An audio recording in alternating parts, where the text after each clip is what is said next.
북한의 쓰레기 풍선에 대해 우리 군 당국이 처음으로 군사적 조치 가능성을 경고하고 나섰습니다.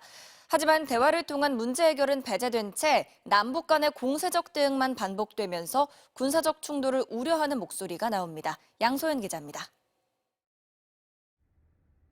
북한이 쓰레기 풍선을 날려보낸 건 22번째, 확인된 수만 5,500여 개입니다. 군은 처음으로 풍선에 대한 군사적 조치 가능성을 경고하고 나섰습니다.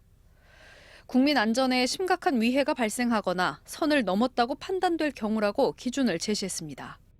단순 화재나 기물파손을 넘어 국가기관시설인 공항 운영까지 차질이 빚어지자 대응 수위를 높인 걸로 보입니다. 선을 넘는 상황의 기준이 뭔지는 구체적으로 언급하지 않았습니다. 지금 이제 국내 여러 가지 피해나 화재 이런 것들이 발생하고 있는데 피해가 발생할 경우에 그에 상응하는 조치를 할 수 있다는 것을. 쓰레기 풍선에 대한 정부의 대응 수위는 그동안 꾸준히 높아졌습니다. 북한이 처음 쓰레기 풍선을 살포한 건 지난 5월 28일. 탈북단체가 보내는 대북전단에 대한 맞대응이었습니다.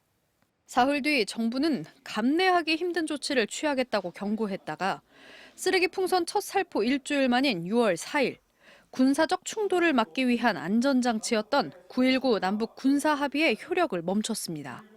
닷새 뒤 군은 대북 확성기 방송을 재개했고 7월 21일부터는 하루도 빠짐없이 확성기 방송을 송출하고 있습니다. 하지만 북한의 쓰레기 풍선 살포 빈도는 오히려 이후 더 잦아졌고 미사일 도발도 재개됐습니다. 국민들의 피해가 계속 이어지는 동안에도 정부는 북한 주민들에게 외부 소식을 알리는 공적 기능이 있다며 대북전단을 제지하지 않았습니다.